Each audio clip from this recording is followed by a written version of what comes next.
Le chemin pour être heureux est celui de l'échec. Le secret pour une vie heureuse est l'échec. Hello guys. Je suis actuellement en train de lire le livre de Mark Manson, The Subtle Art of Not Giving a Fuck.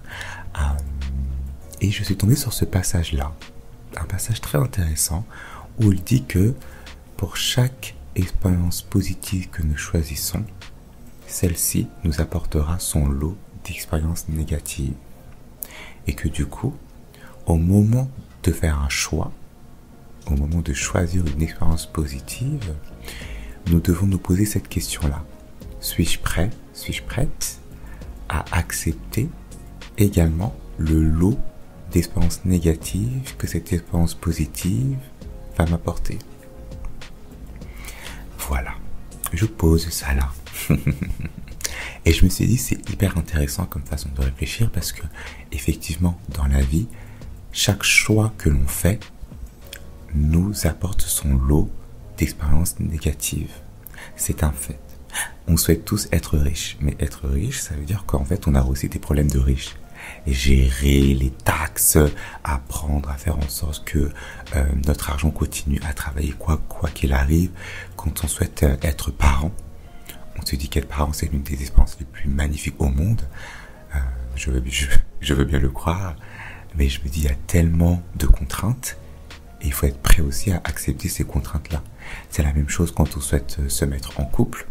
L'amour est l'une des expériences les plus magnifiques au monde, mais elle apporte aussi son lot d'expériences négatives, être vulnérable, être là constamment pour l'autre personne, faire des contraintes, sacrifier parfois son propre bonheur pour celui de son partenaire ou de sa partenaire. Donc voilà, avant de faire des choix, c'est vrai qu'il est important de se poser cette question-là. Suis-je prêt à accepter aussi les expériences négatives qui vont arriver, qui vont en découdre? Voilà. Et je me suis dit, ok, maintenant je vais essayer de penser comme ça avant de faire des choix. Et ça va être et en vrai, ça peut arriver tout le temps, hein, quand par exemple on choisit de faire de longues études. Ah, j'ai envie d'être médecin. D'accord? C'est magnifique, c'est un très beau métier. Mais du coup, est-ce que tu es vraiment prêt à passer des heures et des heures à étudier tous les sujets autour de la médecine ou une spécialité précise, hein? Est-ce que tu es prêt à échouer?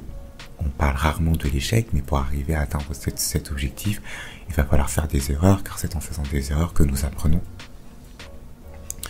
Donc voilà, c'est un épisode très très court. C'est plus une réflexion que j'ai eue actuellement. Et je me suis dit, tiens, il fallait que je vous la partage en 2-3 minutes. Donc, essayez de vous poser cette question-là avant de faire un choix. Suis-je prêt, suis-je prête à accepter les expériences négatives qui vont arriver en choisissant cette expérience positive là? Parce que chaque choix que nous faisons va nous apporter des expériences négatives. Chaque choix que nous faisons va nous apporter des contraintes. Il faut être prêt à affronter ces contraintes-là. Et du coup, ça met la vie en perspective parce que du coup, ce que je me dis, c'est que la vie... La vie est un combat. Je rigole parce que c'est la vérité, mais la vie est un combat. La vie est un combat. Alors certes, on a des expériences positives tout le temps, on profite de la vie au max, mais chaque choix que l'on fait nous apporte son lot de combats. Si par exemple je choisis de perdre du poids et de m'inscrire à la salle de sport pour avoir le corps que je rêve, et ben du coup ça veut dire que mon combat va être de faire attention à ce que je mange, de résister à la tentation, de me lever le matin très tôt pour aller au sport, de rentrer par la suite, prendre une bonne douche avant d'aller au bureau. Donc ça veut dire revoir mon planning, la gestion de mon temps. Tout ça, c'est des contraintes. On n'y pense pas, les gens ne voient qu'un joli corps et disent waouh, j'adore et tout. Mais ça demande beaucoup de discipline. Est-ce qu'on est prêt à avoir cette discipline-là, cette rigueur-là pour avoir le corps que l'on rêve? Voilà. Donc ouais, chaque expérience positive que nous choisissons nous apporte son lot d'expériences négatives et de contraintes.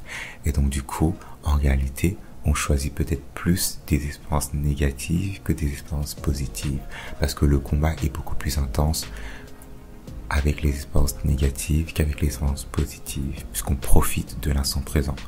Mais pour le négatif, il faut résister au syndrome de l'imposteur, il faut résister au doute, il faut résister à notre ego qui souhaite abandonner, il faut résister au regard des autres, il faut résister à la solitude parfois.